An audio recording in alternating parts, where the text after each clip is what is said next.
प्रधानमंत्री नरेंद्र मोदी ने राष्ट्रीय बाल पुरस्कार से सम्मानित 11 बच्चों से की बातचीत।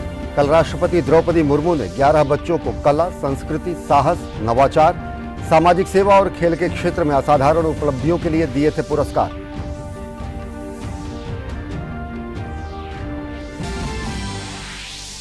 मिस्र के राष्ट्रपति अब्देल फतह अल सीसी का 3 दिन का भारत का दौरा आज से शुरू। दौरे से दोनों देशों के बीच द्विपक्षीय संबंधों को और मजबूत होने की उम्मीद। राष्ट्रपति अल सीसी गणतंत्र दिवस समारोह में मुख्य अतिथि के रूप में होंगे शामिल।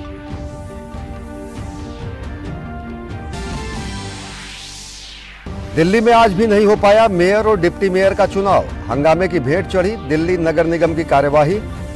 चुनाव की अगली तारीख का ऐलान अभी नहीं। इससे पहले 6 जनवरी को भी हंगामे के कारण नहीं हो पाया था चुनाव।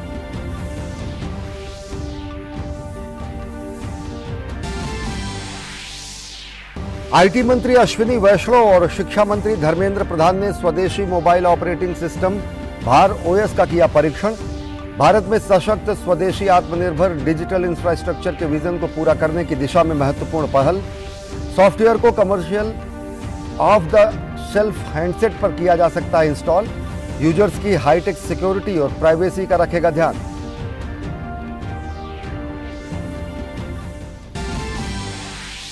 स्वास्थ्य के क्षेत्र में केंद्र सरकार की एक और डिजिटल पहल। कोविन के बाद सरकार ने लॉन्च किया यूविन। महिलाओं और बच्चों के टीकाकरण का रखा जाएगा डिजिटल रिकॉर्ड। देश के प्रत्येक राज्य और संघ शासित प्रदेश के 2 जिलों को इस कार्यक्रम की पायलट योजना में किया गया शामिल। 11 जनवरी को देश के 65 जिलों में शुरू हुई पायलट परियोजना। और खेलों में भारत और न्यूजीलैंड के बीच 3 वनडे की सीरीज का तीसरा और अंतिम मुकाबला इंदौर में जारी। पहले बल्लेबाजी करते हुए भारतीय टीम ने न्यूजीलैंड के सामने जीत के लिए रखा 386 रन का लक्ष्य। जवाब में कीवी टीम ने 2 विकेट के नुकसान पर बनाए 116 रन।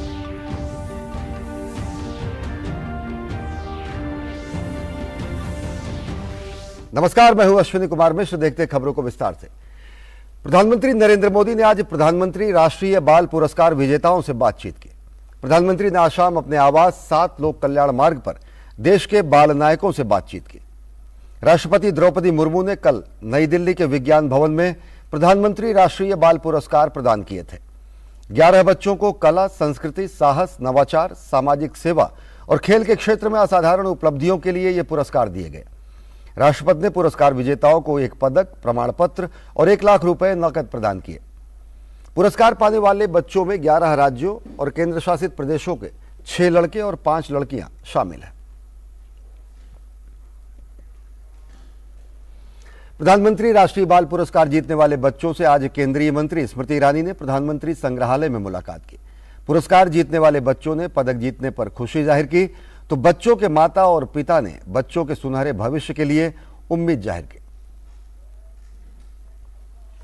केंद्रीय मंत्री स्मृति ईरानी ने मंगलवार को प्रधानमंत्री राष्ट्रीय बाल पुरस्कार जीतने वाले बच्चों से दिल्ली में मुलाकात की। गौरतलब है कि इस साल बाल पुरस्कार की विभिन्न श्रेणियों के तहत देश भर से 11 बच्चों को प्रधानमंत्री राष्ट्रीय बाल पुरस्कार 2023 के लिए चुना गया है। पुरस्कार पाने वालों में 11 राज्यों और केंद्र शासित प्रदेशों के 6 लड़के और 5 लड़कियां शामिल हैं। इस अवसर पर महिला एवं बाल विकास राज्य मंत्री गुंजपारा महेंद्र भाई भी उपस्थित थे। ये सभी राज्यों और जिन जिन जिलों से ये बच्चे हैं विशेष, उन जिलों के एडमिनिस्ट्रेशन के साथ इनके जो योगदान है उसकी पुष्टि होती है। सभी राज्य सरकारों के साथ उनका जो काम है, जो बच्चे प्रस्तावित करते हैं, उसकी पुष्टि होती है। साथ ही एक्सपर्ट्स की टीम भी बैठती है जिसमें मंत्रालयों के भी अलग अलग विशेषज्ञ बैठते हैं।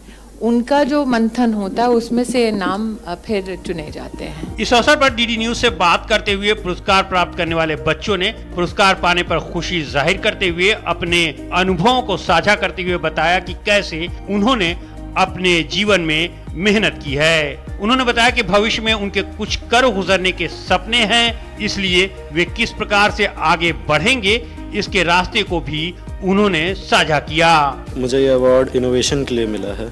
तो मेरा एक रिसर्च प्रोजेक्ट है, माइक्रोपा उसका नाम, जो कि पीने के पानी में पाए जाने वाले माइक्रो प्लास्टिक्स को आसानी से डिटेक्ट और फिल्टर करने का एक इनोवेटिव सोल्यूशन है। I am world number 1 in under 12 girls and I was also world number 1 in under 11 girls and world number 2 in under 10 girls. I am also a women FIDE master and I have also achieved women candidate master titles in chess. And I won many international medals like Asian, Western Asian and many more. मैं जब से 9 साल की थी मैं anti bullying और mental health के ऊपर काम कर रही हूँ और मैं बच्चों को उसके बारे में बात करती हूँ और समझाती हूँ कि उसको ओवरकम कैसे करना है और अभी तक मैंने 20 लाख बच्चों की मदद की है। अपने बच्चों को सफलता की सीढ़ियां चढ़ता देख हर माँ बाप का सीना चौड़ा होता है। ऐसा ही कुछ नजारा देखने को मिला जब पुरस्कार पाने वाले बच्चों के माँ बाप ने कहा कि वे खुश हैं कि उनके बच्चों को पुरस्कार मिला है। उन्होंने कहा कि भविष्य में भी वे हर संभव प्रयास करेंगे कि उनके बच्चे तरक्की कर सकें। गौरतलब है कि भारत सरकार बच्चों को उनकी असाधारण उपलब्धियों के लिए प्रधानमंत्री राष्ट्रीय बाल पुरस्कार प्रदान करती है।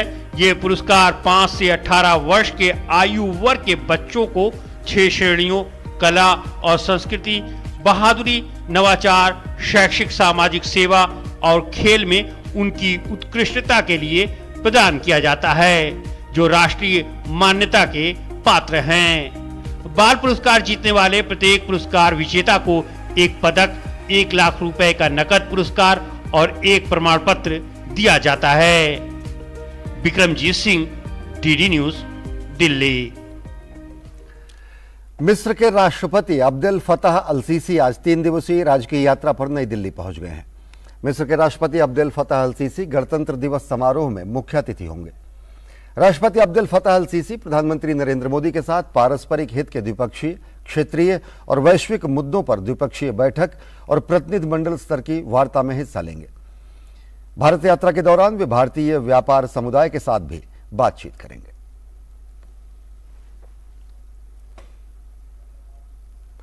केंद्रीय शिक्षा मंत्री धर्मेंद्र प्रधान और आईटी मंत्री अश्विनी वैष्णव ने आज संयुक्त रूप से स्वदेशी मोबाइल ऑपरेटिंग सिस्टम भार ओएस का टेस्टिंग किया। आईआईटी मद्रास की इंक्यूबेटेड फर्म जैंट के ऑपरेशंस ने भार ओएस नाम के मोबाइल फोन के लिए एक नए ऑपरेटिंग सिस्टम को बनाया है। एप्पल के अलावा लगभग सभी स्मार्टफोन एंड्रॉयड ऑपरेटिंग सिस्टम का इस्तेमाल करते हैं, लेकिन भार ओएस भारत का नया प्राइवेसी सेंट्रिक ऑपरेटिंग सिस्टम है। भार ओएस को कड़े प्राइवेसी और सिक्योरिटी स्टैंडर्ड वाले संगठनों के लिए उपलब्ध कराया जाएगा।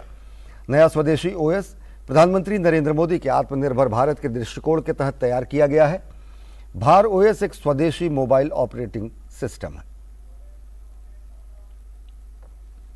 ये जो आज का स्टेप है, इस स्टेप से सॉफ्टवेयर वाले पीस में जो एक बहुत बड़ा गैप था, वो गैप भी फिलअप होता है। आईआईटी मद्रास को, स्टार्टअप्स को, आप सबको, एजुकेशनल इंस्टीट्यूट्स को, सबको बहुत बहुत कांग्रेचुलेशंस, बहुत बहुत बधाई।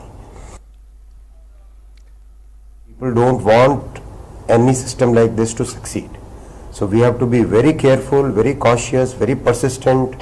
Continuously we'll have to keep working on making it successful. उस जर्नी के लिए we should be prepared. इस मौके पर केंद्रीय शिक्षा मंत्री धर्मेंद्र प्रधान ने कहा कि इस तरह की तकनीकों को आगे बढ़ाने के लिए सरकार नीतियों में व्यापक बदलाव कर रही है। उन्होंने कहा कि ऐसी तकनीकें गरीबों की कई तरीके से सहायता करेंगी। इनोवेशन जो एकेडमिया से होती है, लैबोरेटरी से होती है, इंडस्ट्री उसको अपने तरीके से कैसे उसको कमर्शियलाइज करे, अडॉप्ट करे, उसको भी बढ़िया से जोड़ा गया है। और उस आधार पे हमारी whole of the government approach पे सारे विभाग, भारत सरकार, राज्य सरकार, सब मिलके इसको एक पॉलिसी एनाबिलिटी बढ़ा रहे हैं। ये आजाद भारत में प्रधानमंत्री जी की विजन का एक अप्लाइड एक्सपेरिमेंट है। ये आने वाले दिनों में बहुत सक्सेस हो, क्योंकि इसकी मूल बेनिफिशियरी गरीब आदमी होगा। गरीब आदमी होगा, उसकी डाटा, उसकी हेल्थ साइंस, उसकी एग्रीकल्चर, उसकी ट्रांजैक्शन, ये सब आने वाले दिनों में धीरे धीरे अपने व्यवस्था में हो जाएगी। रोजगार सृजन होगा, अपने देश में उद्योग आएंगे। भारी शोर शराबे के बीच दिल्ली में एक बार फिर मेयर और डिप्टी मेयर का चुनाव टल गया। भारतीय जनता पार्टी के सांसद ने आरोप लगाया है कि आम आदमी पार्टी मेयर का चुनाव नहीं कराना चाहती, इसलिए वो सदन को हंगामे की भेंट चढ़ा देती है। साथ ही आम आदमी पार्टी इस चुनाव में हार के डर से चुनाव टालने की कोशिश कर रही है। इससे पहले निर्वाचित पार्षदों और मनोनीत पार्षदों का शपथ ग्रहण कार्यक्रम संपन्न हुआ था। आम आदमी पार्टी चुनाव नहीं होने देना चाहती है। आज का जो दृश्य दिखा है तो आम आदमी पार्टी, उसके नेता तो बाहर कह रहे हैं कि जी हम अब चुपचाप खड़े हैं, लेकिन अंदर उनके पार्षद जितना हंगामा, गाली गलौज, इट मीन्स कि उनको हंगामा खड़ा करना है। और ये स्थिति का जो नुकसान दिल्ली उठा रही है, आम आदमी पार्टी का रवैया अलोकतांत्रिक है और हम इसकी निंदा करते हैं। आम आदमी पार्टी के कार्यकर्ताओं ने, नेताओं ने, पार्षदों ने आज भी इशारा करके अपने पार्षदों को कहा कि आप वहाँ पे टेबल पर खड़े हो जाओ। और हमने मैं तो अंदर ही मौजूद था, तो मैंने देखा कि आम आदमी पार्टी के पार्षद सारे टेबल पर खड़े हो गए, गाली गलौज करने लग गए। हमारी महिला पार्षदों के साथ में अपना ठीक से व्यवहार नहीं कर रहे थे। तो ऐसे में तो हाउस नहीं चल सकता, इसलिए आज को अपना एडजर्न करना पड़ा। और जल्दी नई तारीख आएगी तो मैं आम आदमी पार्टी के सारे नेताओं से अपील करना चाहता हूं कि हाउस को चलने दें और दिल्ली की जनता को मेयर अपना कोई मिल जाए, इसके लिए वो भी सहयोग करें। केजरीवाल साहब के अंदर भय है, उनके लोगों के अंदर 25 से 30 पार्षद उनके है ही नहीं यहाँ पर। उनके 25 से 30 पार्षद, उनमें दम है ना? अभी 1 घंटे के अंदर परेड करें 150 लोगों की, परेड करके दिखाएं, वो है ही नहीं। उनको जो 50 लाख से 1 करोड़ में टिकट बेची, वो कांग्रेस के लोगों को बेची। कांग्रेस पार्टी ने कहीं ना कहीं चुनाव का बायकॉट कर रखा है। परीक्षा पे चर्चा कार्यक्रम का आयोजन 27 जनवरी को नई दिल्ली के ताल कटोरा स्टेडियम में होगा। केंद्रीय शिक्षा मंत्री धर्मेंद्र प्रधान ने बताया कि कार्यक्रम के लिए इस साल रिकॉर्ड 38 लाख से भी अधिक बच्चों ने पंजीकरण कराया है, जिनमें विभिन्न राज्य बोर्ड के छात्र भी शामिल हैं। उन्होंने बताया कि इस साल 155 देशों के छात्रों ने परीक्षा पर चर्चा कार्यक्रम के लिए पंजीकरण कराया। छात्रों के साथ प्रधानमंत्री के लोकप्रिय संवाद कार्यक्रम परीक्षा पे चर्चा का छठा संस्करण आगामी 27 जनवरी को नई दिल्ली के ताल कटोरा स्टेडियम में आयोजित होगा। कार्यक्रम को लेकर छात्रों के बीच जबरदस्त उत्साह है और इस साल 38 लाख से अधिक छात्रों, शिक्षकों और अभिभावकों ने परीक्षा पे चर्चा के लिए पंजीकरण कराया है, जो पिछले साल के मुकाबले 2.5 गुना से भी अधिक है। शिक्षा मंत्री धर्मेंद्र प्रधान ने बताया कि इस बार विभिन्न राज्य परीक्षा बोर्ड के भी 16 लाख छात्रों ने पंजीकरण कराया है। माईगॉव प्लेटफॉर्म पर छात्रों ने करीब 20 लाख प्रश्न प्रधानमंत्री को भेजे हैं। पिछले साल की रजिस्ट्रेशन की तुलना में इस बार लगभग 15,73,000 ज्यादा रजिस्ट्रेशन हुआ है। टोटली 38 लाख से रजिस्ट्रेशन इस साल हुई है। और इस साल हम लोगों की कोशिश रही स्टेट बोर्ड में परीक्षा देने वाले बच्चे इसमें से आए। लगभग 16 लाख बच्चे स्टेट बोर्ड की इसमें पार्टिसिपेट किए हैं। परीक्षा पे चर्चा कार्यक्रम में 2000 से अधिक छात्र, अभिभावक और शिक्षक शामिल होंगे। देश के अलग अलग राज्यों से चयनित 102 छात्र भी कार्यक्रम में शिरकत करेंगे। इसके अलावा राष्ट्रीय कला उत्सव के 80 अवार्ड विजेता छात्र भी कार्यक्रम में शामिल होंगे। प्रधानमंत्री जी अपने पूरे कामकाज के अंदर, इतनी व्यस्तता के अंदर देश की नई पीढ़ी को तैयार करने में भी अपने समय निकाल रहे हैं।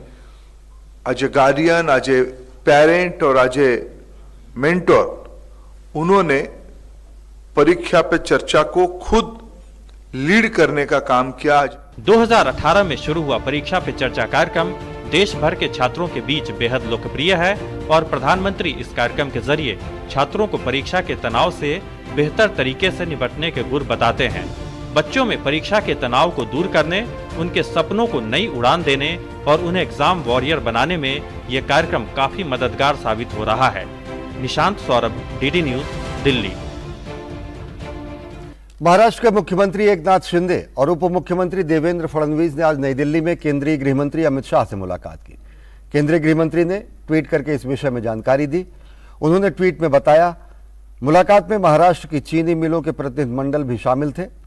बैठक में चीनी मिलों व सहकारिता क्षेत्र से जुड़े विभिन्न मुद्दों पर सार्थक चर्चा हुई।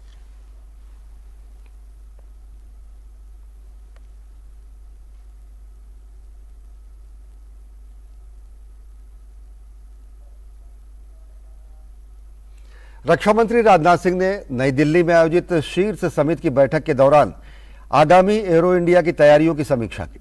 बैठक में रक्षा मंत्री को एशिया के सबसे बड़े एयर शो के 14वें संस्करण की व्यवस्थाओं की विस्तृत जानकारी दी गई। एयर शो 13 से 17 फरवरी के बीच कर्नाटक में आयोजित किया जाएगा। रक्षा मंत्री ने बैठक में आयोजकों से सभी प्रतिभागियों के लिए पुख्ता व्यवस्था सुनिश्चित करने का आग्रह किया। उन्होंने कहा कि एरो इंडिया 2023 न केवल एक कार्यक्रम होगा बल्कि रक्षा और एरोस्पेस के क्षेत्र में बढ़ती ताकत और एक मजबूत और आत्मनिर्भर न्यू इंडिया के उदय का भी प्रदर्शन होगा। यह जो आयोजन हो रहा है वह कर्नाटक राज्य को एविएशन और एरोस्पेस इंडस्ट्री को के एक एपी सेंटर के रूप में डेवलप करने में यह काफी सहायक होगा। यह स्टेट अपनी स्किल्ड मैन पावर और रोबस्ट डिफेंस मैन्युफैक्चरिंग इकोसिस्टम के लिए एक अपनी अलग पहचान रखता है। इस एक्सपो में जो भी कंपनीज पार्टिसिपेट करेंगी और जो भी ज्वाइंट वेंचर्स, जो भी स्टार्टअप्स आएंगे वे अपने बारे में तो बताएंगे ही, साथ ही वे कर्नाटक की में क्या क्या पॉसिबिलिटीज हैं फ्यूचर की, इसको भी वो समझने की कोशिश करेंगे। डिफेंस मिनिस्ट्री से जिस भी प्रकार के कोऑपरेशन की आवश्यकता होगी पूरा कोऑपरेशन आपको मिलेगा। कानून मंत्री किरेन रिजिजू ने कहा कि न्यायपालिका के लिए लंबित मामलों को कम करना इसका एकमात्र तरीका अदालतें हैं। नई दिल्ली में ई कोर्ट्स परियोजना के पुरस्कृत लोगों के अभिनंदन समारोह में किरेन रिजिजू ने कहा कि न्याय में तेजी लाने की आवश्यकता है। उन्होंने कहा कि देश में फिलहाल 4 करोड़ 90 लाख लंबित मामले हैं। उन्होंने कहा कि एक बड़ी भारी संख्या है। मामलों के निपटारे में देरी का अर्थ है न्याय से इनकार करना और न्याय में देरी। किरेन रिजिजू ने कहा कि ई कोर्ट्स एक महत्वाकांक्षी परियोजना है। परियोजना अपने अंतिम चरण में है। उन्होंने कहा कि प्रधानमंत्री नरेंद्र मोदी इस परियोजना को लेकर काफी सकारात्मक हैं। वे न्यायपालिका की मांगों को पूरा करने और सहायता देने में काफी सक्रिय हैं। Today, the total numbers of pendency of cases in our country is around 4 crore 90 lakhs. 4 crore 90 lakhs is a huge number, especially when you think about so many people are unable to get justice. Pendency means delay of justice. Delaying of justice is denying of justice. When we are talking about access to justice, we must ensure that the justice must be delivered at the fastest possible pace. So, delivery of justice is a critical component here. The only way to reduce the rate of pendency is by coming together between government and judiciary. We'll have to come together. Bhajpa ने कांग्रेस नेता राहुल गांधी के सेना पर दिए गए उनके बयान के लिए माफी मांगने की बात कही है। भाजपा नेता रविशंकर प्रसाद ने कहा कि राहुल गांधी ने पहली बार कहा कि वो सैनिकों का सम्मान करते हैं। इतनी लंबी यात्रा में कोई उन्हें समझा नहीं पाया था क्या? ये देश जवानों की शहादत का सबूत नहीं मांगता, उन्हें सलाम करता है। उन्होंने कहा कि अपने ऐसे बयानों पर राहुल गांधी को माफी मांगनी चाहिए। राहुल गांधी पहली बार बोले हैं कि मैं सेना का सम्मान करता हूं।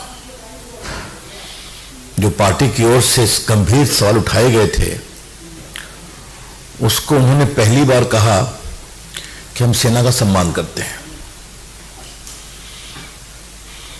राहुल जी, दिग्विजय सिंह आपके साथ कन्याकुमारी से चल रहे हैं, तो हजारों किलोमीटर की यात्रा में आप उनको समझा नहीं पाए थे क्या? वो कोई पहली बार बोले थे क्या? और आज जब आपने ये कहा तो आपने कुछ और सवाल खड़े कर दिए। इसलिए आज इस चैप्टर का हम फाइनल हिसाब करने आए हैं। ये देश सेना के शहादत का सबूत नहीं मांगता, उनके बलिदान को सलाम करता है। कांग्रेस पार्टी आतंकवाद पर अपना रुख स्पष्ट करे, सेना के सम्मान पर अपना रुख स्पष्ट करे। और क्या राहुल गांधी और उनकी पार्टी के नेता बार बार सेना के खिलाफ बयान देकर किसे खुश करना चाहते हैं? भाजपा ने यह भी सवाल किया है। कांग्रेस पार्टी आतंकवाद के ऊपर अपने रुख को स्पष्ट करे। कांग्रेस पार्टी देश के सुरक्षा के नाम पर अपने रुख को स्पष्ट करे। आज सेना के बड़े बड़े अफसर, जिसमें बहुत लोग उनके कुछ स्पेशल सेल्स के हेड भी रहे हैं, वो भी सवाल खड़े कर रहे हैं ना कि हमें सेना के इंस्टीट्यूशनल रिस्पेक्ट को कॉम्प्रोमाइज नहीं करना चाहिए। बिल्कुल सही बोलते हैं वो कि भारत की सेना भारत का एक बहुत बड़ा एसेट है और हमें भारत की सेना की परंपरा, उसकी वीरता, उसके बलिदान पर बहुत गर्व है। वक्त हो चला एक छोटे से ब्रेक का, देखते रहिए डीडी न्यूज। परीक्षा यानी रिजल्ट, एडमिशन, करियर और सक्सेस का प्रेशर, इस स्ट्रेस को मैनेज करने क्यों ना ले प्रधानमंत्री नरेंद्र मोदी जी से मोटिवेशन। अगर आपको फोकस करना है तो पहले डीप फोकस होना सीख लीजिए। सिर्फ परीक्षा के अंक ही जिंदगी नहीं है। हर साल की तरह इस साल भी प्रधानमंत्री जी करेंगे विद्यार्थियों से सीधा संवाद और बढ़ाएंगे एग्जाम वॉरियर्स का हौसला। परीक्षा पे चर्चा 2023 देखिए डीडी न्यूज और सभी सोशल मीडिया प्लेटफॉर्म्स पर 27 जनवरी सुबह 11 बजे से।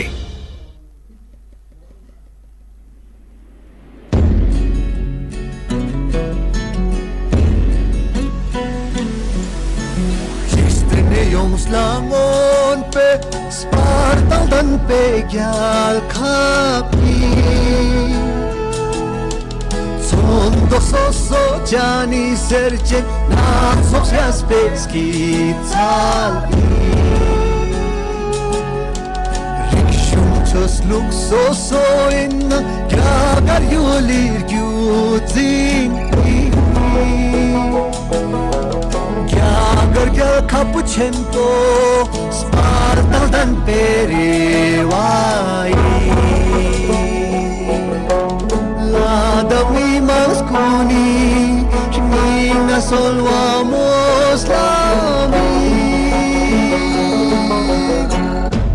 Kagara me galdar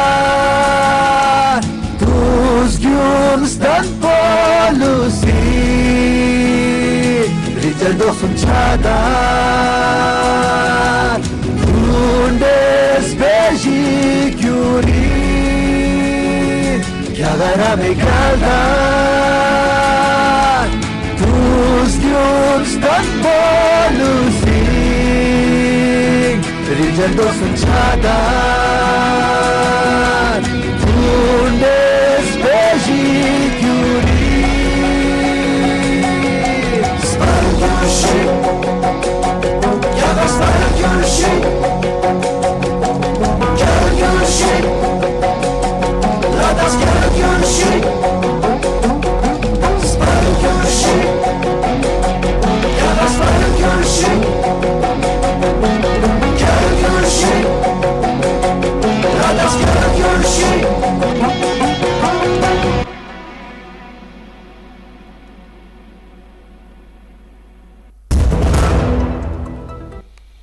ब्रेक के बाद आप सभी का स्वागत है। केंद्रीय स्वास्थ्य मंत्रालय ने कोविन ऐप की सफलता के बाद अब इसी तर्ज पर यूविन प्लेटफॉर्म को लॉन्च किया है। यूविन को देश में महिलाओं और बच्चों के टीकाकरण के डिजिटल रिकॉर्ड रखने के लिए तैयार किया गया है। देश के प्रत्येक राज्य और संघ शासित प्रदेश के 2 जिलों में इस कार्यक्रम की पायलट परियोजना शुरू की गई है। इसे 11 जनवरी को 65 जिलों में शुरू किया गया।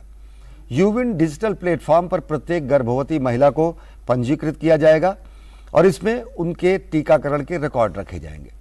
इसके बाद उनकी संतान और उनके जन्म के बाद में होने वाले टीकाकरण का रिकॉर्ड भी इसमें शामिल होगा। इससे घर बैठे ही अगले टीके की तारीख और टीकों की उपलब्धता की जानकारी माताओं एवं बच्चों को उपलब्ध होंगी। इस तरह बच्चों और गर्भवती महिलाओं के टीकाकरण कार्ड को रखने, टीकों की तारीख को याद रखने और कतार में लगने जैसी परेशानियों से छुटकारा मिलेगा। इससे टीकाकरण के संबंधी अपॉइंटमेंट की बुकिंग भी की जा सकेगी। देश में यूपीआई के तहत टीकाकरण रिकॉर्ड को अब तक मैनुअल रूप में रखा जाता था, लेकिन अब ऐसा करने की जरूरत नहीं होगी क्योंकि टीकाकरण का सारा रिकॉर्ड डिजिटल रूप में रखा जाएगा। इसके साथ ही पूरे टीकाकरण कार्यक्रम का डिजिटलीकरण भी हो जाने के बाद लाभार्थियों को तुरंत प्रमाण पत्र मिल जाएंगे और इसे वो डाउनलोड भी कर सकते हैं। इन प्रमाण पत्रों को डिजी लॉकर्स में भी रखा जाएगा।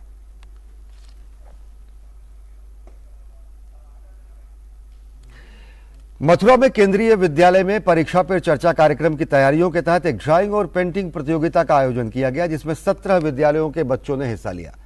केंद्रीय विद्यालय के प्रधानाचार्य एस के अग्निहोत्री ने बताया कि मथुरा समेत उत्तर प्रदेश के 20 केंद्रीय विद्यालयों में यह प्रतियोगिता आयोजित की गई। मथुरा में 17 विद्यालयों के कक्षा 9 से 12 तक के 105 छात्र छात्राओं ने इस प्रतियोगिता में हिस्सा लिया। आज हमारे यहाँ पर मोदी जी के परीक्षा पे चर्चा, उसके लिए एक कार्यक्रम आयोजित किया जाता है चित्रकला, जिसमें हमारे स्कूल के 10 बच्चे हैं और 17 स्कूल के 100 बच्चे अलग अलग आए हुए हैं। उनका हम प्रोग्राम करा रहे हैं और ये मोदी जी जो परीक्षा पे चर्चा करा रहे हैं, ये आज पहली बार ऐसा होता है जो ऐसे कोई प्रधानमंत्री किसी परीक्षा के बारे में वो किसी को बताएं, बच्चों का उनका इतना ध्यान रखें। हमारे स्कूल में परीक्षा पे चर्चा ऑर्गेनाइज किया गया था, जो कि 27 तक चलेगा और मोदी जी भी हमारे क्वेश्चंस के आंसर्स देते हैं और उसमें हम लोगों को बहुत अच्छा लगता है कि हमारे स्कूल में भी वो ऑर्गेनाइज किया जा रहा है, जिसके बारे में हमें कुछ नॉलेज मिल रही है। परीक्षा पे चर्चा से संबंधित जो प्रधानमंत्री जी का कार्यक्रम है, उससे पूर्व आज पराक्रम दिवस के उपलक्ष्य में माननीय प्रधानमंत्री जी की जो किताब है एग्जाम वॉरियर्स, उससे संबंधित 25 थीम हैं।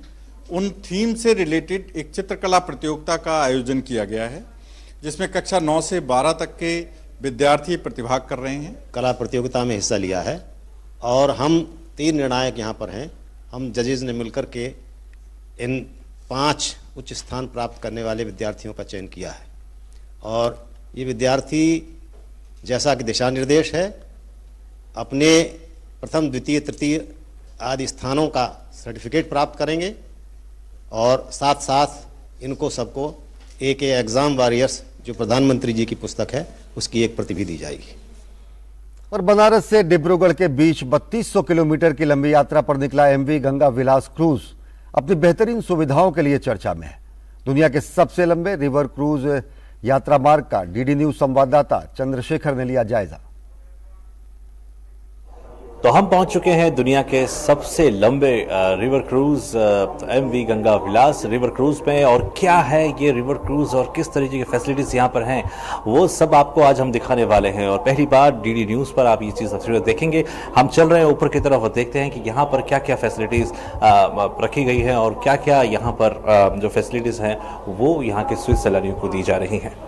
तो हमारे साथ इस वक्त MV Ganga Vilas river cruise के जो ओनर हैं राज सिंह, वो इस वक्त मौजूद हैं। सर, सबसे पहले तो अब मैं जानना चाहूँगा कि दुनिया का सबसे लंबा रिवर क्रूज कहा जा रहा है, तो क्या है यहाँ की खासियतें और किस तरीके से आप लोगों ने इसको मेंटेन किया है? जो डिस्टेंस हम कवर कर रहे हैं, एक जहाज़ से 2 रिवर सिस्टम्स को जोड़ने वाला सबसे लंबा रिवर क्रूज है दुनिया में। दूसरी चीज़ क्या है कि गंगा विलास अगर आप देखें इंटीरियर में है, तो आप नीचे से आए हैं तो नीचे की कलर स्कीम्स देखिए और ऊपर की कलर स्कीम्स देखिए किस तरह से है। इसकी आर्ट देखिए, इसकी जो हर चीज़ है वो हाथ की बनी हुई है, हमारे कलाकारों की बनी हुई है। तो आप यहाँ डाइनिंग हॉल में आए हैं, देखिए कि इसकी कलर स्कीम्स क्या है, इसमें कितनी लाइट आती है, और यहाँ भी हर चीज़ जो है वो हाथ की बनी। जो फर्नीचर है आप देखिए वो भी अपना यहीं का है। ये देखिए कि ये कॉलोनियल नहीं है, ब्रिटिश नहीं है, मुगल है, ये अपना पोस्ट इंडियन 50s का है। लाइट्स हैं, ये भी हाथ की बनी हुई हैं, ये भी अलग प्रांतों से आई। तो हर जगह की जो चीज़ है, और इसमें स्पेस देखिए किस तरह से हमने उसको बनाया है, क्या है क्या नहीं है। तो ये जो है ये गंगा विलास का डाइनिंग हॉल है। देखिए तो हमारे जो कलाकार हैं उनको उनकी कलाएं हैं, तो जब यहाँ आएंगी तो उनको उससे प्रोत्साहन मिलेगा, उनको ज़्यादा इनकम होगी, तो वो हमारे लिए, देश के लिए अच्छा है। जैसा कि हमारी सरकार, हमारे प्रधानमंत्री चाहते हैं, हम उसी के हिसाब से कोशिश कर रहे हैं कि उसी दिशा में आगे जाए। कॉरिडोर भी मैं देख रहा हूँ आपने कुछ खास डिज़ाइन किया है, इस तरह से लग रहा है। देखिए, मैंने बताया ना कि हमारे जो इंटीरियर वाले हैं उन्होंने हर चीज़ हैंडीक्राफ्ट में काम लिया। तो ये जो कारपेट है ये मिर्ज़ापुर का बना हुआ है, यूपी का, और ये इससे कंबाइन करता है दोनों चीज़ों को। तो ये क्या है कि it makes a beautiful pattern. ये है सनडेक। तो यहाँ जब मौसम बहुत बढ़िया होता है और जब जहाज़ चल रहा होता है तो लोग यहाँ बैठ सकते हैं, यहाँ घूम सकते हैं। दूसरी चीज़ क्या है कि समुद्री जहाज़ों में जब आप समंदर में जाते हो तो आपको कुछ नहीं दिखता है, बट यहाँ से तो पूरा सब चीज़ दिखता है दोनों तरफ से। तो यही फ़र्क है जो रिवर क्रूजिंग का, जो बहुत आनंददायी है। तो हमने आपको दिखाया दुनिया का सबसे लंबा रिवर क्रूज और ये भी बताया कि क्यों ये खास है और क्या खासियतें इसकी हैं। अपने सहयोगी राहुल चोपड़ा के साथ Chandrashekhar, DD News, MV Ganga Vilas river cruise से।